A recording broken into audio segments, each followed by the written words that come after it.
السلام عليكم ورحمة الله وبركاته. أهلا بيكم في قناة الآية كروشيه. معاكم آية إبراهيم. النهاردة إن شاء الله هننفذ مع بعض توزيعات للعيد. كل سنة وأنتم طيبين. ومش بس هنستخدم التوزيعات دي أو الحاجات دي في العيد بس، لا احنا ممكن نقدر كمان احنا نستخدمها كجراب للهيدفون أو السماعات بتاعتنا أو كفر للهيدفون. هستخدم في الفيديو ده أي خيوط متوفرة عندك، بس تكون باللون الأحمر واللون الأخضر، لأن هنعمل التوزيعات دي أو الكفر للهيدفون على شكل فراولة. فهنحتاج اللونين دول من اي خيوط متوفرة عندك مع الابرة المناسبة للخيوط دي. انا هشتغل في الفيديو ده بخيط هيمالايا افريداي مع ابرة 3.5 مليمتر. جهزوا ادواتكم وتابعوني ويلا هنبدأ. ودلوقتي هنبدأ مع بعض ان احنا نعمل الدايرة السحرية. الدايرة السحرية بنعملها ازاي؟ الخيط على ايدي بالشكل ده. هبدأ ان انا الف الخيط على الصباعين اللي عندي، بقى معايا حرف الاكس، هقلب ايدي الناحية التانية وهسحب الخيط من جوه واطلعه من بره. كده بقت معايا الدايرة السحرية. هبدأ ان انا ارتفع 3 سلاسل، 1 2 3، والثلاث سلاسل دول هعتبرهم بمثابة اول عمود عندي. بعد كده هبدأ ان انا الف لفة على الابرة وهدخل جوه الدايرة وهعمل عمود. هلف لفة تاني على الابرة وهدخل جوه الدايرة وهعمل عمود، اطلع من حلقتين وبعدين حلقتين. تمام. بعد كده هاخد سلسلة وهكرر نفس اللي انا عملته. هشتغل 3 عواميد لان احنا بنعمل غرزة جراني. هكرر نفس الطريقة دي 4 مرات. يعني انا عملت دلوقتي ادي 3 عواميد، سلسلة 3 عواميد، هعمل مرتين بنفس الطريقة جوه الدايرة السحرية. ادي 1 2 ادي 3 وبعدين سلسلة وبعدين 3 عمود بلفة.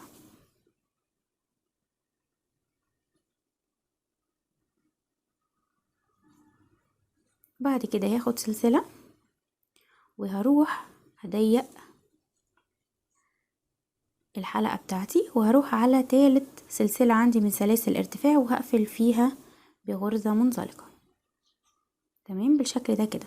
بعد كده هروح على الغرزة اللي بعديها على طول وهعمل منزلقة، والغرزة اللي بعديها كمان وهعمل منزلقة، وهدخل جوه الفراغ اللي عندي ده اللي هو فراغ السلسلة، هدخل جواه وهعمل منزلقة بالشكل ده كده. بعد كده هرتفع 3 سلاسل وبرضو هعتبرهم بمثابة اول عمود والف لفة على الابرة وهكرر نفس الطريقة. بس في الدور ده احنا هنعمل تزايد، بمعنى ان احنا في كل فراغ هنشتغل 3 عمود بلفة سلسلة، 3 عمود بلفة في الفراغ الواحد.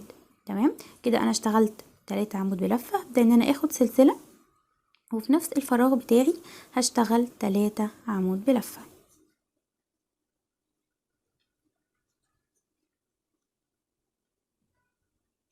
تمام. بعد كده هاخد سلسلة وهروح على الفراغ اللي جاي عندي ده على طول وهكرر نفس الطريقة. هشتغل 3 عمود بلفة وسلسلة وبعدين 3 عمود بلفة.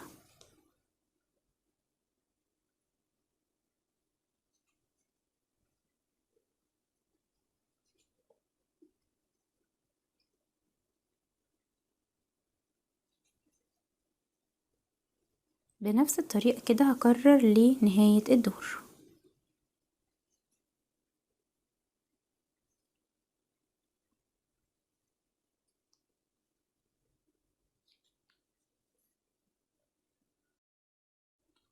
ورجعت لكم تاني وخلاص. اخر غرزة عندي انا عملتها، عملت 3 عمود بلفة وسلسلة و3 عمود بلفة. بعد كده هاخد سلسلة وفي تالت غرزة عندي من سلاسل ارتفاع هقفل بيه منزلقة، وبرده في الغرزة اللي بعديها على طول هقفل بيه منزلقة، والغرزة اللي بعديها برضو منزلقة، وجوه الفراغ هقفل بيه منزلقة. بعد كده هرتفع 3 سلاسل وهعتبرهم بمثابة اول عمود عندي وهشتغل 2 عمود جوه اول فراغ عندي بالشكل ده كده. بعد كده هاخد سلسلة واروح على الفراغ اللي جاي عندي على طول وهشتغل 3 عمود بلفة بالشكل ده كده. بعد كده هاخد سلسلة واروح على الفراغ اللي بعده على طول وهشتغل 3 عمود بلفة.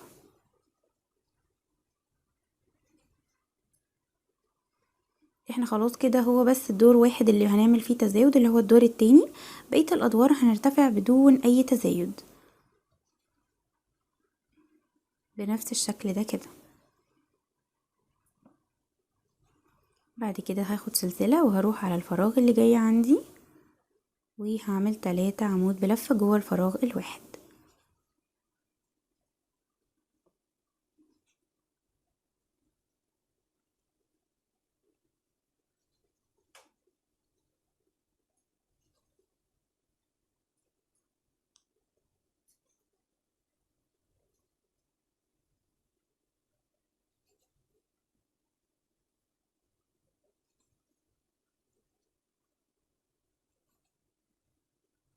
اخر فراغ عندي هشتغل فيه بالشكل ده كده 3 عمود بلفة وسلسلة.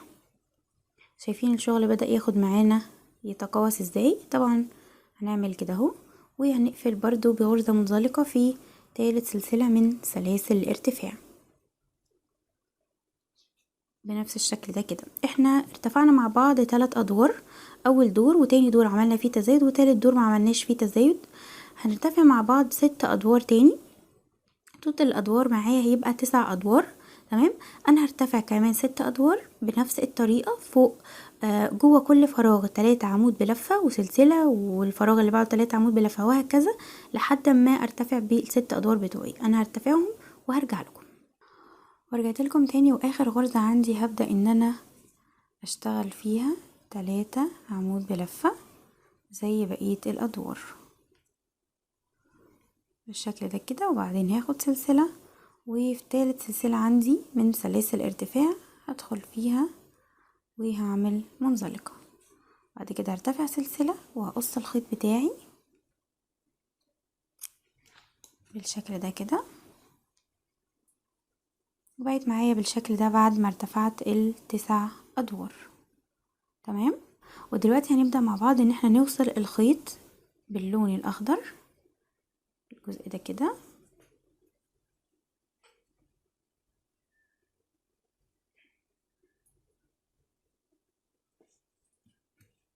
وبعد ما وصلت الخيط بتاعي وارتفعت سلسلة في نفس الفراغ اللي انا دخلت فيه هبدأ ان انا ادخل وهعمل حشو بالشكل ده كده. في الغرزة اللي بعديها على طول برضو هدخل فيها وهعمل حشو بالشكل ده كده. الغرزة اللي بعديها برضو هدخل وهعمل حشو، وهكمل بنفس الطريقة فوق كل غرزة غرزة حشو واحدة بس، وفي فراغ السلسلة برضو هعمل واحدة حشو بس بنفس الطريقة كده. هنكمل لحد نهاية الدور. ورجعت لكم تاني، واخر غرزة اتبقت عندي وهي الغرزة مكان الفراغ هبدأ ان انا اعمل فيها حشو، وبعد كده هروح على اول غرزة عندي انا اشتغلتها وهقفل بمنزلقة بالشكل ده كده. بعد كده هرتفع سلسلة وفي نفس الفراغ برضو بتاعي هشتغل حشو بنفس الطريقة، وفي الدور كله هشتغل فوق كل غرزة غرزة حشو واحدة بس بدون اي تزايد وبدون اي تناقص بالشكل ده كده.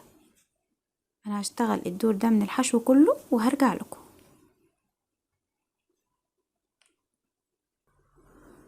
ورجعت لكم تاني، واتبقى عندي اخر غرزة من الحشو في الدور هبدأ ان انا اعملها، وبعد كده هروح على اول غرزة عندي في الدور وهقفل بغرزة منزلقة بالشكل ده كده. بعد كده هرتفع برضو سلسلة، وفي نفس الغرزة بتاعتي هعمل حشو، وبعد كده هرتفع 4 سلاسل 1 2 3 4، وهسيب تحت 1 2 3 4، وفي رابع غرزة عندي هدخل فيها وهعمل حشو بالشكل ده كده. بعد كده هرتفع 4 سلاسل كمان، و1 2 3 4، وفي رابع غرزة عندي هعمل حشو 1 2 3 4، وهعد 1 2 3 4، هقفل بحشو 1 2 3 4، و1 2 3 4 هقفل في رابع غرزة بحشو. هكرر بنفس الطريقة كده لحد نهاية الدور. ورجعت لكم تاني ونهاية الدور، واتبقى عندي اخر 3 غرز مش 4، بس مفيش مشكلة خالص، انا هرتفع برضو ب4 سلاسل. تمام. وفي تالت سلسلة عندي في تالت غرزة هقفل بحشو برضو، واروح على اول غرزة عندي في الدور وهقفل بمنزلقة بالشكل ده كده. تمام. بعد كده هعمل ايه؟ بعد كده هرتفع سلسلة وهلف الشغل بتاعي وهدخل جوه اول فراغ عندي بالشكل ده. يعني انا ضيرت الشغل بتاعي، انا الشغل كان كده، انا مش هكمل بنفس الطريقة، لا انا هضير الشغل بتاعي لان انا هعمل فيستونات فعايزاها تبقى بالشكل المعدول بتاعها. هبدأ ان انا ادخل جوه الفراغ وهعمل حشو. كل فراغ من بتوعي دول اللي انا عملت لهم سلاسل هشتغل فيهم 7 غرز. ال7 غرز دول مكونين من ايه؟ واحدة حشو، واحدة نص عمود، 3 عمود بلفة، واحدة نص عمود، وواحدة حشو. هنبدأ ان احنا نشتغل. اول حاجة انا عملتها هي حشو، بعد كده هعمل نص عمود بالشكل ده كده، بعد كده هعمل 3 عمود بلفة، دي 1 2 3. بعد كده هعمل ايه؟ بعد كده هعمل نص عمود واخر غرزة وهي حشو بالشكل ده كده. تمام. هكرر في جوه الفراغ التاني، هروح على الفراغ التاني على طول وهعمل حشو، وبعدين نص عمود، ادي تاني غرزة عندي سوري، وبعدين نص عمود، وبعدين 3 عمود بلفة، 2 ادي 3، وبعدين واحدة نص عمود وواحدة حشو. زي ما بدأنا الدور زي ما هننهيه. تمام. الفراغ اللي جاي عندي برضو هدخل فيه على طول وهعمل حشو، بعد كده لف لفة على الإبرة وهعمل نص عمود، لف لفة كمان وهعمل عمود بلفة، وبعديها هكمل 2 عمود بلفة عشان يبقوا معايا 3، وبعديها حشو سوري، وبعديها نص عمود، وبعديها حشو بالشكل ده كده. تمام. هكمل في الفراغ اللي بعده بنفس الطريقة، لازم اعمل 7 غرز.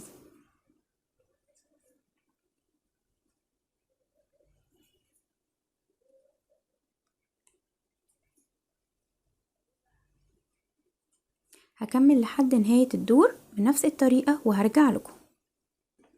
ورجعت لكم تاني واتبقى عندي اخر فراغ، هبدأ ان انا اعمل فيه نفس ما عملت في بقية الفراغات. هبدأ ان انا ادخل جوه الفراغ بتاعي وهعمل حشو، لفة على الابرة وهعمل نص عمود، لفة كمان على الابرة وهعمل عمود بلفة، ومرة كمان عمود بلفة، وتالت مرة عمود بلفة، وبعد كده هعمل نص عمود وهنهي بحشو زي ما بدأت بالشكل ده كده. بعد كده هعمل ايه؟ بعد كده هدخل في اول غرزة عندي اشتغلتها اللي هي غرزة الحشو في الفراغ الاولاني، وهعمل منزلقة، هرتفع سلسلة وهقص الخيط بتاعي بالشكل ده كده.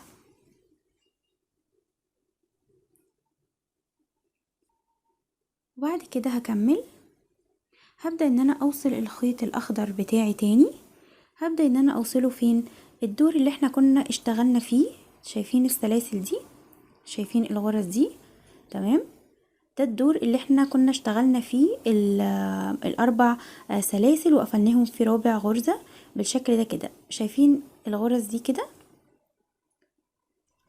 تمام. دي الغرز اللي انا هبدأ ان انا اشتغل فيها. بعد كده هبدأ ان انا اوصل الخيط بتاعي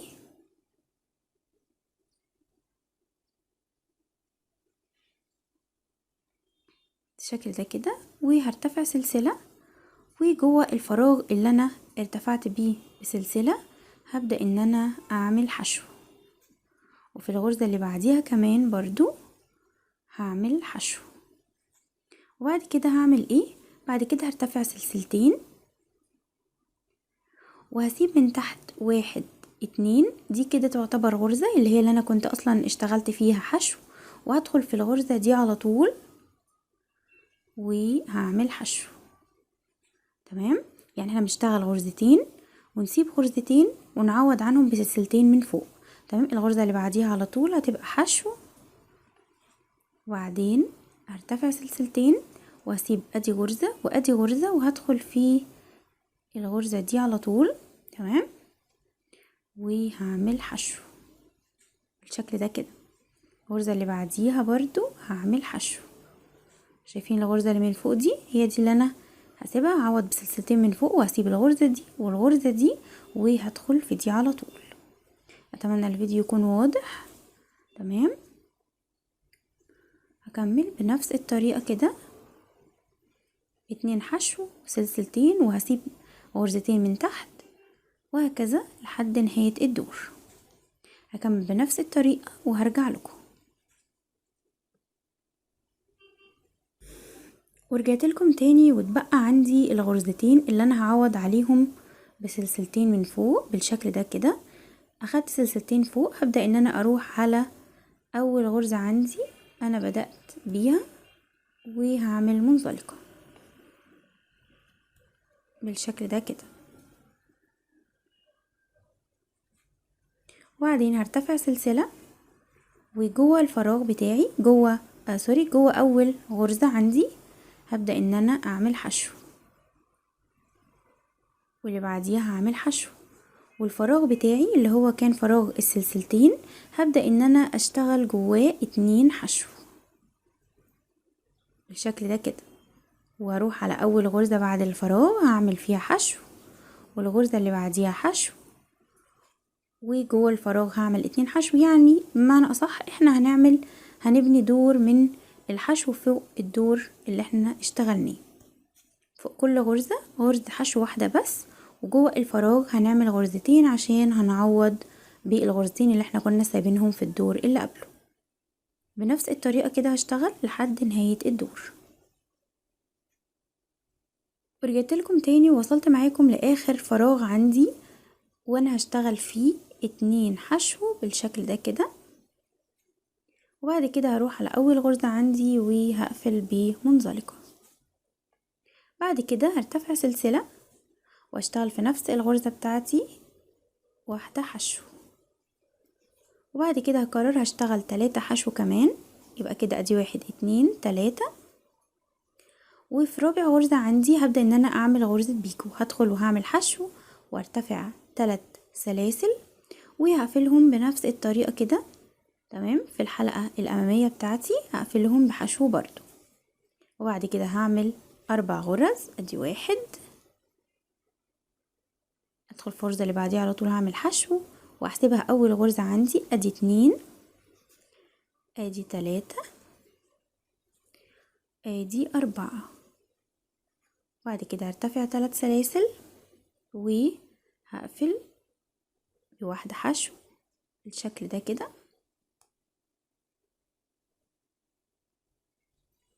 وبعد كده هروح على الغرزة اللي بعديها على طول وهشتغل حشو برضو، 1 2 3. وفي رابع غرزة هبدأ ان انا اعمل غرزة بيكو، 1 2 3 سلاسل وهقفل بغرزة حشو بالشكل ده كده.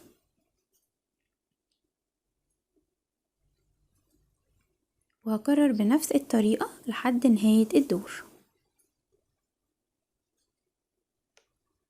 ورجعت لكم تاني واتبقى عندي اخر 4 غرز هبدأ ان انا اشتغل فيهم حشو، ادي 1 2 3. وفي رابع غرزة عندي هبدأ ان انا اعمل حشو وهرتفع 3 غرز من السلاسل وهقفلهم بنفس الطريقة كده بحشو. تمام، وبعد كده خلاص مفيش عندي غرز تاني اقفل بيها، فانا في الغرزة دي هبدأ ان انا نفس الغرزة اللي هي الاخيرة الرقم 4 اللي انا عملت فيها البيكو هدخل فيها وهعمل منزلقة. بعد كده هروح على اول غرزة عندي في الدور هدخل فيها وهعمل منزلقة بالشكل ده كده. بعد كده هرتفع بسلسلة وهقص الخيط بتاعي، وبكده نكون خلصنا الفراولة بتاعتنا وبقت معايا بالشكل ده. انا هنضف الخيوط من الداخل والخيوط اللي من بره دي بإبرة التنظيف بتاعتي. كمان هعمل جزء من السلاسل عشان اركبه في الفراغ اللي احنا عملناه ده، تمام، عشان اقفل بيه الفراولايه بتاعتي على الحاجات اللي جواها. انا هعمل الخطوات دي وهرجع لكم. ورجعت لكم تاني وبعد ما نضفت الخيوط وبقت معايا بالشكل ده كده، تمام زي ما احنا شايفين. انا زي ما قلت لكم كمان ان انا عملت شداد بالشكل ده كده. انا ارتفعت بس سلاسل وهبدأ ان انا ادككهم في الجزء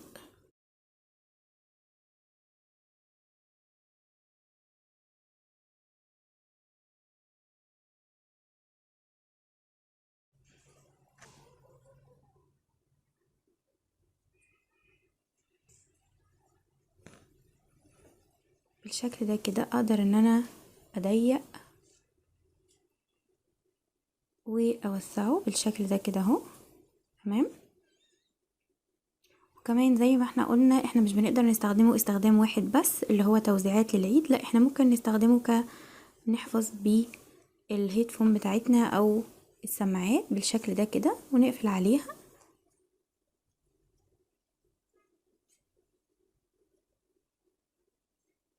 وكمان ممكن نستخدمه كتوزيعات للعيد زي ما انا قلتلكوا بالشكل ده كده اهو، تبقى هدية جميلة جدا وتفرح الاطفال زي ما احنا شايفين كده.